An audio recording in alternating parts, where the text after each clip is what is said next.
Hello students, आज हम सीखेंगे इलेक्ट्रिसिटी के कुछ कॉन्सेप्ट जो कि है क्लास 10th का चैप्टर नंबर फर्स्ट फिजिक्स का। तो बच्चों, इलेक्ट्रिसिटी होती क्या है? इलेक्ट्रिसिटी से पहले अपन सीखेंगे करंट और इलेक्ट्रिक करंट। करंट का मीनिंग होता है अपने पास फ्लो। क्या होता है बच्चों? फ्लो। जो कुछ भी फ्लो हो रहा है वो क्या कहलाएगा? करंट कहलाएगा। जैसे कि electric current flow of charge. Electric का मतलब क्या हो गया? चार्ज हो गया। अगर चार्ज फ्लो होगा तो क्या बना देगा अपने पास? इलेक्ट्रिक करंट बना देगा, जिसको अपन डिनोट करेंगे आई से। किससे डिनोट करेंगे? आई से। अब अपने पास कॉन्सेप्ट निकल के आता है कि व्हाट इज चार्ज। चार्ज क्या होता है? चार्ज प्रॉपर्टी होती है मैटर की। क्या होती है बच्चों? मैटर की क्या होती है? प्रॉपर्टी। जो कि दो टाइप की होती है, एक होता है पॉजिटिव चार्ज और एक होता है अपने पास नेगेटिव चार्ज। अब ये मैटर क्या होता है? मैटर मैटर वो कोई भी ऑब्जेक्ट या कोई सब्सटेंस जिसका कुछ मास हो, जिसका क्या हो? मास हो, और वो स्पेस ऑक्यूपाई करता हो, वो क्या कहलाएगा? मैटर। एवरीथिंग इन यूनिवर्स, जो कुछ भी अपने पास यूनिवर्स में मौजूद है वो क्या है अपने पास? वो है अपने पास मैटर। ओके बच्चों, चार्ज की अपने पास दो प्रॉपर्टी निकल के आती है। पहली प्रॉपर्टी क्या निकल के आती है कि same charge repel each other. Same charge repel करेगा एक दूसरे को। फॉर एग्जाम्पल, एक अपने पास ए ऑब्जेक्ट है और एक अपने पास बी ऑब्जेक्ट। इसके ऊपर ही पॉजिटिव चार्ज है और इसके ऊपर ही पॉजिटिव चार्ज है। ये दोनों आपस में क्या करेंगे? रिपेल करेंगे। ठीक। सेकंड प्रॉपर्टी निकल के आती है अपने पास कि जो डिफरेंट चार्ज होते हैं वो एक दूसरे को क्या करेंगे? रिपेल करेंगे। फॉर एग्जाम्पल, एक ऑब्जेक्ट ए है और एक ऑब्जेक्ट है अपने पास बी। इसके ऊपर पॉजिटिव चार्ज और इसके ऊपर नेगेटिव चार्ज, तो ये रिपेल करेंगे एक दूसरे को। ठीक है। इलेक्ट्रिक करंट, इससे पहले करंट तो क्वालिफाई हो गया। वो करंट क्या होता है? करंट का मतलब होता है फ्लो। इलेक्ट्रिक करंट का मतलब flow of charge. Charge clear हो गया होगा आपको, मैटर क्लियर हो गया होगा आपको। अब अपने पास आता है इलेक्ट्रिक करंट। इलेक्ट्रिक करंट का मतलब होता है rate of flow of charge per unit time. अपन ये भी बोल सकते हैं कि रेशियो ऑफ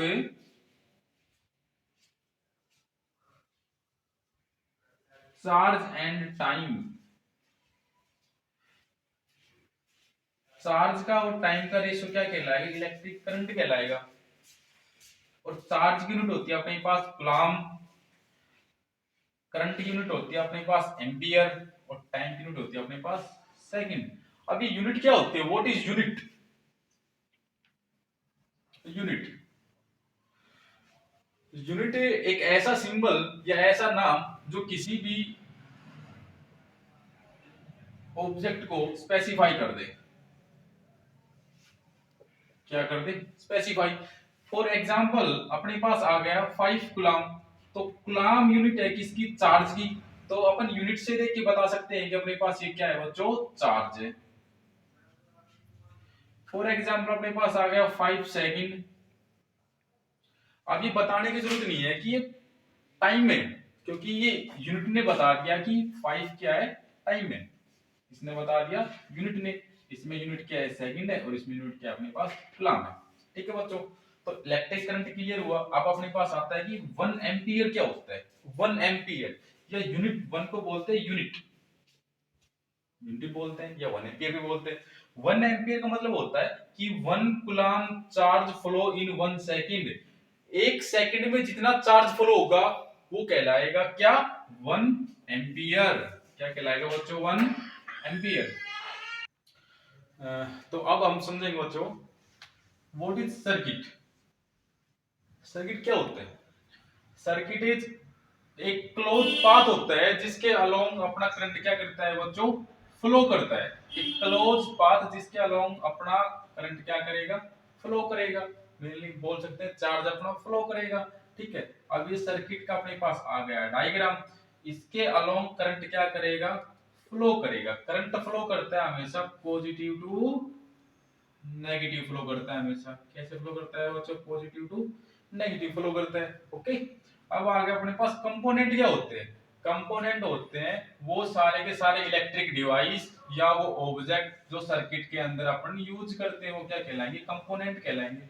फॉर एग्जांपल कि सर्किट में अपन ने यूज कर रखा है bulb, A for ammeter, V for voltmeter, और ये क्या है, रेसिस्टर है।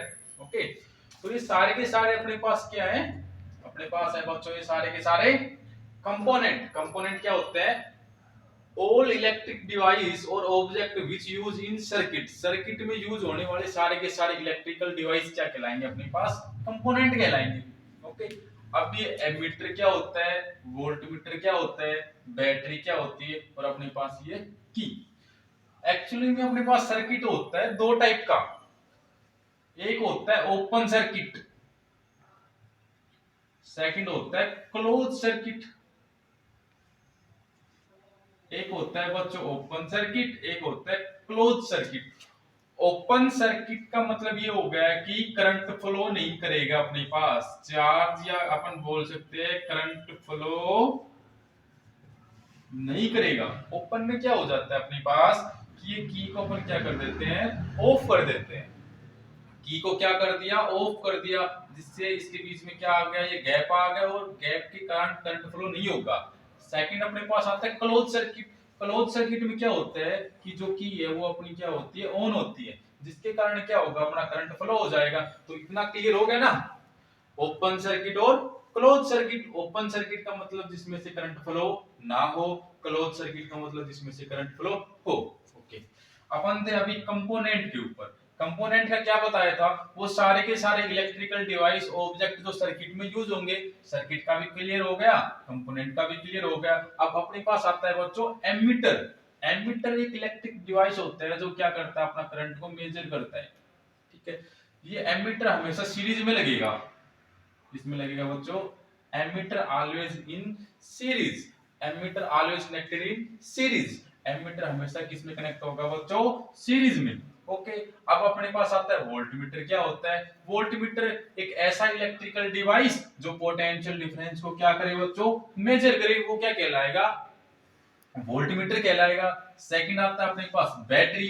बैटरी एक डिवाइस होती है जिसके अंदर अपन चार्ज को क्या करते हैं बच्चों, स्टोर करते हैं। Battery it is a device in which we store electric charge, या चार्ज स्टोर करेंगे वो क्या कहलाएगा, बैटरी कहलाएगा। इतना क्लियर हुआ। नेक्स्ट स्टेप पे चलते हैं अपन। अगला आता है अपने पास Ohm's law. What is Ohm's law, पर इसका नाम ओम्स लॉ क्यों पड़ा, क्योंकि इसको ओम्स ने दिया था तो इसका नाम पड़ गया ओम्स लॉ। ओम्स लॉ क्या होता है, एक पर्टिकुलर टेम्परेचर के ऊपर जो अपना पोटेंशियल डिफरेंस होता है वो डायरेक्टली प्रोपोर्शनल होता है करंट के। अगर अपन इसको मैथमेटिकल रिप्रेजेंट करेंगे तो रिप्रेजेंटेशन होगी ऐसी, potential difference directly proportional to current. ये क्या कहलाएगा, अपने पास ओम्स लॉ कहलाएगा। डायरेक्टली प्रोपोर्शनल का अपन साइन हटाएंगे तो अपने पास आएगा इक्वल टू का साइन, और कांस्टेंट आ जाएगा अपने पास क्या, रेजिस्टेंस। अपने पास कांस्टेंट क्या आ जाएगा, रेजिस्टेंस। फिजिक्स में कांस्टेंट का क्या काम होता है, कांस्टेंट का फिजिक्स में काम होता है वो लेफ्ट हैंड साइड को राइट हैंड साइड के इक्वल कर देता है बच्चों। क्या कर देता है, इक्वल। जैसे कि v डायरेक्टली प्रोपोर्शनल था i के, v डायरेक्टली प्रोपोर्शनल था बच्चों किसके, i के। हेलो बोलो, किसके डायरेक्टली प्रोपोर्शनल था, i के प्रोपोर्शनल था। ओके, तो अब हमने इक्वल टू का साइन हटाया तो इसकी जगह क्या लगा दिया, r और i। प्रोपोर्शनलिटी का साइन हटते ही इक्वल टू आ गया, और क्या आ गया, r आ गया। r क्या है अपने पास यहाँ पर कांस्टेंट है, तो कांस्टेंट ने क्या किया, लेफ्ट हैंड साइड को राइट हैंड साइड के क्या कर दिया, इक्वल कर दिया। क्या कर दिया बच्चों, इक्वल कर दिया। ओके, इसको अगर आगे हम थोड़ा सा सोल्व करेंगे तो v upon i is equal to r। Potential difference और करंट का रेशियो क्या कहलाएगा, अपने पास रेजिस्टेंस कहलाएगा, और रेजिस्टेंस क्या होता है, एक कांस्टेंट होता है। क्या होता है बच्चों, कांस्टेंट। अब अपने पास निकल के आता है नेक्स्ट टर्म 1 ओम। क्या होता है, ओम है बच्चों रेजिस्टेंस की यूनिट। रेजिस्टेंस की यूनिट क्या है, ओम है। अभी मैंने थोड़ी देर पहले आपको बताया था यूनिट क्या होती है, जो चीज किसी भी चीज को स्पेसिफाई करेगी वो क्या कहलाएगी, यूनिट कहलाएगी। अब मैंने दे दिया 5 ओम, क्या दे दिया बच्चों, 5 ओम। अब 5 ओम ये लिख दिया। 5 ओम लिखने के बाद इसकी जरूरत नहीं है कि मैं बताऊं कि क्या है, रेजिस्टेंस है। यूनिट ने बता दिया कि 5 क्या है, रेजिस्टेंस है। ओके, तो 1 ओम क्या हो जाएगा, 1 ओम हो जाएगा the ratio of one potential difference upon 1 ampere of current is known as 1 ohm. क्या हो जाएगा बच्चों, 1 ओम। तो अगली टर्म निकल के आती है अपने पास बच्चों resistance. Resistance, what is resistance, क्या होता है, मटेरियल की वो प्रॉपर्टी जो करंट को फ्लो होने से रोकती है। क्या, the property of material which oppose the flow of current. Material की वो प्रॉपर्टी जो करंट को फ्लो होने से रोकती, वो क्या कहलाएगी बच्चों, रेसिस्टेंस कहलाएगी। बोलो क्या कहलाएगी, रेसिस्टेंस कहलाएगी। ओके, अब अपने पास निकल के आता है कि रेसिस्टेंस को इफेक्ट कौन कौन करता है। इसका मतलब ये कि रेसिस्टेंस डिपेंड किस किस की चीज के ऊपर करता है भाई, किस किस फैक्टर के ऊपर क्या करता है बच्चों, डिपेंड करता है। अफेक्टिंग का मतलब क्या हो गया कि रेसिस्टेंस डिपेंड किन किन फैक्टर के ऊपर करेगा, वो क्या कहलाएगा, फैक्टर अफेक्टिंग ऑफ रेसिस्टेंस कहलाएगा। वो क्या क्या फैक्टर है वो अपन अभी करते हैं। पहला फैक्टर निकल के आता है लेंथ ऑफ कंडक्टर। क्या था बच्चों, length of conductor is directly proportional to the resistance. ठीक है, जो रेसिस्टेंस है वो डायरेक्टली प्रोपोर्शनल होगा किसके, लेंथ के। किसके डायरेक्टली प्रोपोर्शनल होगा बच्चों, लेंथ के डायरेक्टली प्रोपोर्शनल होगा। सेकंड फैक्टर होता है अपने पास the resistance of material is inversely proportional to the cross section area। ये तो अपने पास क्या था, डायरेक्टली प्रोपोर्शनल था बच्चों। क्या था बच्चों, डायरेक्टली प्रोपोर्शनल। और अपने पास ये क्या, इनवर्सली। व्हाट इज इनवर्सली और डायरेक्टली।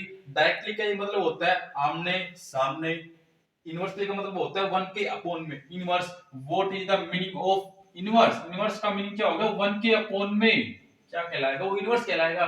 तो अपने पास ये इक्वेशन आ गई बच्चों फर्स्ट, और बच्चों ये इक्वेशन आ गई अपने पास सेकंड। अपन फर्स्ट इक्वेशन और सेकंड इक्वेशन को अपन कंबाइन करते हैं तो अपने पास निकल के आ गया R directly proportional to length और inversely proportional to the cross section area. अब ये टर्म आ गई, what is cross section area. Cross section area क्या होता है, जिसके अलोंग, क्रॉस सेक्शन एरिया का मतलब ये हो गया जो एरिया कांटेक्ट में होगा, जो एरिया किसमें होगा, कांटेक्ट में होगा। फॉर एग्जांपल मैंने इस मार्कर का ये एरिया और इस कैप का ये एरिया आपस में क्या कर दिया, मैच कर दिया, आपस में क्या कर दिया, फिक्स कर दिया। तो क्रॉस सेक्शन एरिया क्या बन जाएगा बच्चों, ये सर्कुलर जो एरिया वो क्या बन जाएगा अपने पास, क्रॉस सेक्शन एरिया बन जाएगा। वैसे ही अपने वायर के अंदर क्रॉस सेक्शन एरिया क्या होता है, ये सर्कुलर एरिया क्या कहलाएगा, क्रॉस सेक्शन एरिया कहलाएगा, जिसका फॉर्मूला होता है पाई आर स्क्वायर। क्या होता है बच्चों, पाई आर स्क्वायर। ठीक है, जैसे ही अपन इस इक्वेशन को सोल्व करेंगे तो डायरेक्टली प्रोपोर्शनल का साइन अपन को रिमूव करना पड़ेगा। डायरेक्टली प्रोपोर्शनल का साइन रिमूव करने के बाद अपने पास एक कांस्टेंट आ गया, रेसिस्टिविटी। क्या आ गया बच्चों, रेसिस्टिविटी। एक कांस्टेंट था अपने पास रेसिस्टेंस, अब सेकंड कांस्टेंट क्या आ गया पास अपने पास, रेसिस्टिविटी आ गया। ठीक है बच्चों, तो व्हाट इज रेसिस्टिविटी। रेसिस्टिविटी क्या होती है, देखो रेसिस्टिविटी क्या होती है, specific resistance of conductor. Conductor की जो स्पेसिफिक रेसिस्टेंस कहलाएगा वो क्या कहलाएगा, रेसिस्टिविटी कहलाएगा बच्चों। क्या कहलाएगा, रेसिस्टिविटी कहलाएगा। अब एक डिफरेंस बताता हूं, रेसिस्टेंस और रेसिस्टिविटी। किसी भी सर्किट में अपन जो बाहर से जो अपोज करेंगे वो क्या कहलाएगा, रेसिस्टेंस कहलाएगा बच्चों। क्या कहलाएगा, रेसिस्टेंस कहलाएगा। और जो ये रेसिस्टिविटी होती है ये किसी भी कंडक्टर की या मटेरियल की जन्मजात प्रॉपर्टी होती है। क्या होती है बच्चों, जन्मजात प्रॉपर्टी होती है। इसमें तो अपन बाहर से ऐड करते हैं, और रेसिस्टिविटी कोई मटेरियल अपने साथ लेके आता है। अपन बोल सकते हैं कि रेसिस्टिविटी क्या होती है, जो उसको जन्म से मिली हुई है, जो जन्म से मिली हुई प्रॉपर्टी मटेरियल की वो क्या कहलाएगी बच्चों, रेसिस्टिविटी कहलाएगी। क्या कहलाएगी बच्चों, रेसिस्टिविटी कहलाएगी। ठीक है, अब देखो रेसिस्टेंस के कुछ फैक्टर थे जिनके ऊपर रेसिस्टेंस क्या कर रहा था, डिपेंड कर रहा था। वैसे रेसिस्टिविटी के कुछ अपने पास फैक्टर हैं जिनके ऊपर रेसिस्टिविटी क्या करती है, डिपेंड करती है। रेसिस्टिविटी की पहला जो फैक्टर है वो निकल के आता है नेचर ऑफ मटेरियल, कि वो जो मटेरियल है वो किस नेचर का है। हो सकता है वो आयरन हो, हो सकता है वो अलॉय हो सकता है वो सिल्वर हो। ओके, सेकंड फैक्टर निकल के आता है अपने पास टेम्परेचर ऑफ कंडक्टर। उस कंडक्टर का टेम्परेचर अपने पास क्या होगा, तो रेसिस्टेंस। और सेकंड टर्म क्या थी अपने पास, रेसिस्टिविटी। दोनों चीजें क्या थी, अलग अलग थी, ये इनके बीच का डिफरेंस था। तो आज क्लास को अपन यहीं पे समाप्त करते हैं, और मिलते हैं नेक्स्ट लेक्चर में। ओके।